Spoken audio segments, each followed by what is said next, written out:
드러머의 편지.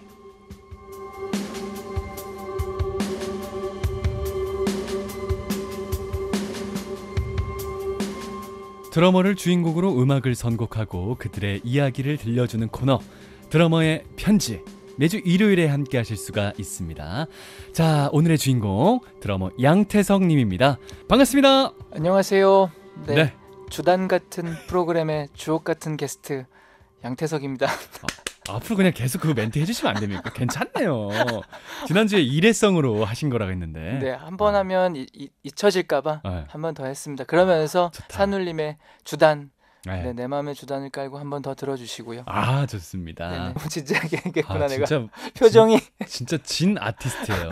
리얼 아티스트. 안돼. 오늘 하드록 아주 그냥 빡신 거 세 곡 가지고 아, 왔는데 그래요? 날도 더워지고. 알겠습니다. 그래서 오늘 말 줄이고 음악 네. 들어야 돼요. 자, 오늘 드러머의 편지 약간 화끈하게 진행될 예정이죠. 네, 곡 좋습니다 오늘. 아, 알겠습니다. 신납니다. 네. 자, 오늘 첫 번째로 소개해 주실 뮤지션 누굽니까? 네, 최수일 선생님이시고요. 최수일 선생님. 네, 활동한 팀은 작은 거인. 작은 거인. 이곳의 그 리더라고 해야 되나요? 네, 리더. 김수철 선생님. 김수철 선생님. 네, 작은 거인이시죠. 예. 김수철 선생님께서 작은 거인으로 앨범 2개를 내셨는데 네. 2집에 있는 곡을 가지고 왔고요. 아마 이게 그리고 1집에서는 밴드가 4명 있었던 4명인가 5명인가였던 걸 알고 있는데 여기서는 네. 드러머 최수일 선생님과 네. 그 김수철 선생님 단 둘이만 작업한 곡이더라고요. 아. 네. 그래서 뭐 그 곡 중에 네? 제가 새야. 새야라는 곡 가지고 왔습니다. 새야. 그러니까 버드를 말하는 bird, 거죠? bird. 네, bird. 네. 최수일 선생님은 작은 거인 1, 2집 내시고요. 예. 음악 안 하셨더라고요. 아, 더 이상 안 하시더라고요? 그래서 자료가 너무 없는데 아. 김수철 선생님은 작은 거인 2집 해체 이후에 네. 솔로 가수로 이제 아주 왕성 활동을 하셨고요. 예. 최수일 선생님께서는 작은 거인 해체 이후에 뭐 방송 케이블 방송국 그 프로듀서로 이제 가셔서 PD로 가셔서 더 이상 음악 활동은 안 하셨다고 하시더라고요. 그래서 없어요. 자료가 없습니다. 되게 전설적으로 박수 칠 때 정말 떠나셨네요. 사실 뭐 결국은 그렇게 된 거네요. 그러네요. 정말, 네네. 알겠습니다. 오늘 첫 번째로 저희가 청취할 곡이 작은 거인 새야. 네네. 자, 드러머는 최수일 선생님입니다. 네.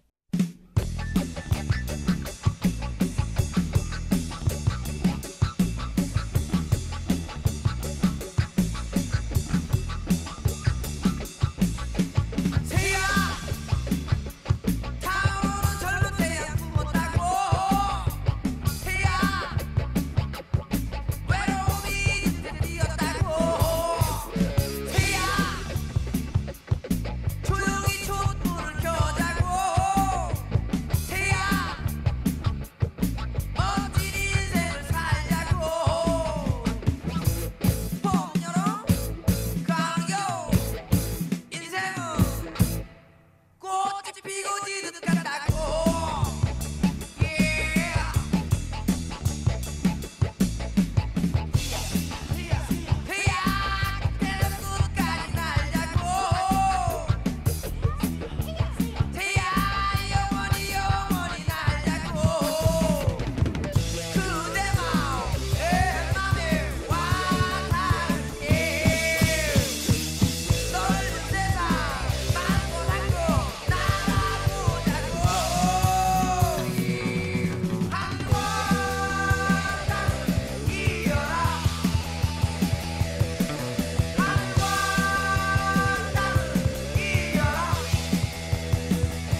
자, 양태석 드러머와 함께하는 드러머의 편지, 오늘 첫 번째로 띄워드린 곡은요, 작은 거인의 새야입니다. 네, 잘 들었어요. 네, 80년대 이런 사운드로 이런 연주와 이런 음악이 있었다는 건 참 놀라운, 좀 자랑스러운 일인 것 같습니다. 네. 그리고 뭐 한 리뷰에서 그 어떤 녹음을 해내는 그 소리를 정말 잘 담아내는 기술이 부족해서 예. 이 음악이 좀 많이 묻혔다는 또 그런 리뷰가 있더라고요. 더 기술이 좋았다면 더 많은 사람들이 들려지고 더 높게 평가될 수 있고 어디 해외에도 뭐 더 많이 알려질 수 있는 그런 사례가 될 만한 아주 그 하드록, 국내 하드록 마스터피스, 아주 중요한 곡으로 꼽히는 곡이더라고요. 이 곡이 국내 하드락의 마스터피스, 명작이다. 명곡이죠. 명곡이죠. 그냥 이렇게 앉아서 편하게 듣기에는 너무나도 완성도가 높은 그런 곡이군요. 자, 오늘 두 번째로 다룰 또 뮤지션이 궁금하거든요. 네. 어떤 선생님입니까? 역시나 그 정보가 많이 없고요. 이게 다들 대학가요제 출신이시고 무슨 어떤 아마추어를 위한 그 어떤 대회, 경연 대회로 데뷔했던 분들이신데요.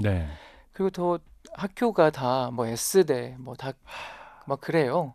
그러셔서 집에서 음악을 못 하게 했는지 다들 이 앨범 내시고 또 마그마는 마그마는 앨범이 하나밖에 없어요. 두 번째로 소개해 주실 밴드는 마그마인데. 마그마에 이번엔 또 새야가 아니라 해야인데. 해야. 네. 뭐 제가 이걸 어떻게 라임을 맞추려고 선곡한 건 아닌데 두 곡이 너무 좋더라고요. 그래가지고 해야. 이번 거는 해야 선. 네, 해야 맞습니다. 해. 네. 그래가지고 근데 이 앨범 이후에 그러니까 조화문 선생님 보컬 베이스 하셨던 분은 이후에도 솔로 활동을 하셨는데 다른 멤버들은요 다 공부하셔가지고 어디 취직하시고 그 문영식 선생님은 짧게 단신이 하나 있는데 그 짧은 뉴스 하나가 어디 한국 뭐 어떤 무슨 연구원 어떤 연구원으로 계신다고 그 자료 말고는 제가 이 드러머의 편지에서 드러머를 소개해야 되는데 애청자분들에게 정말 드릴 말씀이 없습니다. 자료가 없어서 이름만이라도 한번 불러드리는 걸로 당분간은. 그러니까 80년대에 좋은 곡들은 많은데 그 전업으로 음악을 하셨던지 않게 되는 케이스들이 많으셔서 자료들이 없는데요. 이 점 깊이 사과드리고 양해 부탁드립니다. 네, 저 또한 사과드리겠습니다. 이 코너에 대한 어떠한 애정이 식었거나 뭐 초심을 잃은 게 전혀 아님을 좀 말씀드리고 싶습니다. 오해 없으셨으면 좋겠습니다. 예, 너그러운 마음으로 이해해 주시기 바랍니다, 우리 애청자님들. 자, 그렇다면 마그마의 선, 해야 두 번째로 띄워드리면 될까요? 네, 두 번째 곡 듣죠. 알겠습니다. 우선 듣고 와서 또 말씀 나누도록 하겠습니다. 네.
자, 그룹 마그마의 네. 해야 함께 들으셨고요.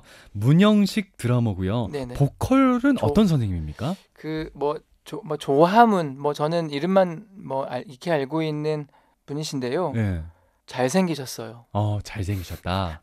요 작은 거인 2집은 예. 아마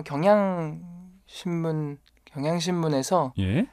그 여러 필진들과 함께 대중음악 그 100개의 앨범을 선정하는 선정했었었나 봐요. 100개 음악이요. 예. 한국 대중음악 100대 명반이라는 타이틀로. 근데 28위에 선정됐더라고요. 네. 근데 거기에서 이제 한 문장 정도라도 드럼에 대한 이야기가 있을까봐 이렇게 읽어봤는데 다행히 있더라고요. 거기 이제 어떻게 드럼 관련해서 어떤 리뷰가 있었냐면 네. 이전까지는 볼 수 없었던 록 드러밍의 진수를 보여진 앨범이라는 문장을 제가 발견했거든요. 록 드러밍이요? 네, 록 드러밍. 사실 그 전까지 그런 신준현 선생님도 계셨고 여러 밴드들이 있었는데 키보이스도 있었고. 근데 이게 왜 이런 문장이 적혔는지에 대한 사실 고민을 해보다가 저는 그러니까 기타리스트와 드럼밖에 없는 밴드의 앨범의 리뷰에서 드럼 얘기를 안 하면 안 될 것 같아서 그냥 넣은 문장 같다는 느낌이 들었어요. 왜냐하면 용디는 음악 장르가 이게 밴드 음악이 음악 장르가 됐다. 하드록이든 사이키델릭이든 블루스록이든 락앤롤이든 헤비메탈이든 그 장르의 핵심이 되는 악기, 너는 어떤 악기가 장르를 만들어낸다고 생각하세요? 저한테 질문을 주신 거죠. 일단은 저 같은 경우에는 이렇게 듣는 귀가 많이 발달하지 않은 일반인이잖아요. 근데 제가 딱 들었을 때 가장 메인으로 들리는 악기들이 있지 않습니까? 맞습니다. 예를 들면 피아노 혹은 기타. 이 두 악기의 그 분위기에 따라서 장르가 결정되지 않을까? 전 개인적으로. 맞습니다. 사실 저도 그렇게 생각하고요. 그렇게 생각이 되네요. 근데 이제 로큰롤이라는 장르가 만들어졌다라는 어떤 유래의 역사에 일렉트릭 기타의 발명이 로큰롤을 만들어놨다는 그런 어떤 견해가 있어요. 일렉트릭 기타가 나오고 나서 일렉트릭 기타가 만들어졌기 때문에 로큰롤이다. 근데 사실 이게 닭이 먼저냐 달걀이 먼저냐 그런 얘기일 수도 있는데 사실 일렉트릭 기타가 없었다면 로큰롤이 만들어질 수 없죠. 왜냐면 그 사운드를 못 내니까. 그런 게 약간 폭발적인 그런 사실 저는 우리가 듣고 있는 장르의 핵심은 사운드인데요. 소리. 그 소리가 그 장르를 만드는데 그 사운드의 핵심, 밴드 음악에 적어도 밴드 음악의 사운드의 핵심은 사실 기타입니다. 그렇구나. 기타가 어떤 코드로 어떤 사운드로 어떤 이펙트가 걸린 소리를 내냐에 따라서 장르가 결정된다고 생각해요. 저는. 그럼 장르를 결정하는 가장 결정적인 악기는 기타다. 왜냐하면 그걸 보컬이라고 볼 수가 없는 게 연주 음악들도 장르가 있잖아. 그러네요. 사실 그렇잖아요. 근데 여기서 맞습니다. 제가 드리고 싶은 말씀은 얘기는 그러니까 김수철 선생님께서 기타를 그렇게 쳤기 때문에 록 드러밍이 나온 것 같아요. 저는. 왜냐면 그렇게 치지 않았으면 근데 예를 들면 이래요. 그러니까 만약에 되게 유명한 하드록 넘버의 곡을 듣고 있는데 만약에 드럼을 빼고 뺐다고 해볼게요. 그래도 사실은 그건 하드록처럼 들릴 거예요. 근데 기타를 턱 드러내고 드럼만 들어가지고는 그냥 이거는 어떤 가요에서 연주되는 게 4분의 4박자 리듬일 수도 있고 그렇거든요. 그래서 드럼이 사실 불완성의 악기인 것 같고요. 그러니까 제가 제 포지션에 대해서 조금 언젠간 좀 얘기를 해야겠다 싶어서 오늘 그 드러머 선생님들 정보가 워낙 없고 다들 대학 졸업하셔가지고 다들 어디 사회 요직에 다 가게 계셔가지고 할 얘기가 없어서 드럼이라는 포지션이 정말 보기에는 굉장히 신나고 박력 있고 그런 악기로 보이지만 사실 어떤 장르를 만들어내고 음악을 만들어내기에는 사실 너무 불완전한 악기라는 얘기를 좀 드리고 싶더라고요.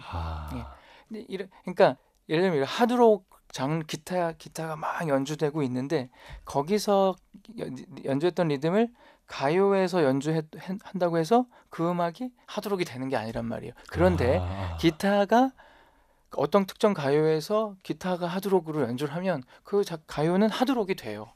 그렇잖아요. 그러니까 신기하네요. 뭔가 좀 제가 제 악기를 연주하면서 항상 이걸 좀 해결하고 싶어서 그러니까 어떤 장르를 만들어낼 수 없는 악기, 어떤 연주 이걸 음악이라고 드러밍만 있는 곡을 보통의 대중들이 음악이라고 생각할 수가 없잖아요. 저는 그게 포지션의 한계라고 보고 좀 그걸 극복하기 위해서 네네네. 제가 멜로디를 연주하고 드럼을 연주하고 있잖아요. 근데 그래서 이제 그 문장 하나가 네. 저는 사족같이 들리더라고요. 사실은. 어떤 말씀인지 조금은 이해가 됩니다. 너무 어렵고 아니에요. 진지한 얘기했나? 아닙니다. 그냥 음악 듣고 가자. 그래서 드럼은 조금은 외로울 수 있는 분야다. 사실 이게 신나고 그러니까 흥이 있다고 생각하는 악기지만 악기 중에서 가장 외로운 악기라고 생각합니다. 고독한 악기고요. 라고 생각합니다. 이 얘기는 조금 더 나중에 더 진지하게 얘기 나눌 수 있겠고요. 마지막 곡은 알겠습니다. 예. 이 하드록 넘버의 원조. 이 블루스록 하드록을 만들어냈다고도 그리고 교과서 그리고 그 기타로 모든 걸 다 해놨다라고 하는 지미 핸드릭스의 All Along the Watchtower 들으면 그냥 양 선생님 그 양디가 무슨 얘기를 하는지 모르겠지만 저게 하드록이구나 라고 이해하실 수 있을 것 같습니다. 그리고 두 곡 해야와 세야가 어떤 이 곡의 영향을 충분히 받았을 겁니다. 지미 핸드릭스 영향을 받지 않은 하드록 기타리스트가 있을 수가 없잖아요. 그렇죠. 알겠습니다. 자, 오늘 양태석 드러머와 함께했던 드러머의 편지 마지막으로 들려드릴 곡은요. 불후의 명곡이죠. 지미 핸드릭스 All Along the Watchtower 띄워드릴게요. 드러머는 미치 미첼. 미치 미첼. 드러머 소개를 안 했네요. 네. 알겠습니다. 이렇게 진짜 드러머의 그런 이야기, 숨은 이야기, 저변에 깔린 작은 목소리까지도 수면 위로 올리고 싶어하는 우리 양태석 드러머였습니다. 자, 다음 주에도 멋진 편지 기대하고 있을게요. 네, 용디 항상 건강히 잘 지내시고 다음 주에 봬요. 감사합니다. 네, 지금까지 양태석 드러머였습니다. 자, 지미 핸드릭스 All Along the Watchtower는요. 잠시 광고 듣고 이어 듣겠습니다. 네, 김용석의 골든디스크 6월 20일 일요일 오늘도 1시간 동안 함께 해주셨습니다. 오늘 골든디스크 마무리하면서 띄워드릴 곡은요. 양태석 드러머와 함께했던 드러머의 편지에서 마지막으로 이야기 나눴던 지미 핸드릭스의 곡을 가져왔습니다. All Along the Watchtower. 정말 많은 애청자님들께서 좋아하시는 그런 곡이죠. 잘 들어주시고요. 점심 식사도 맛있게 하시기 바랍니다. 일요일 멋지게 보내세요. 고맙습니다.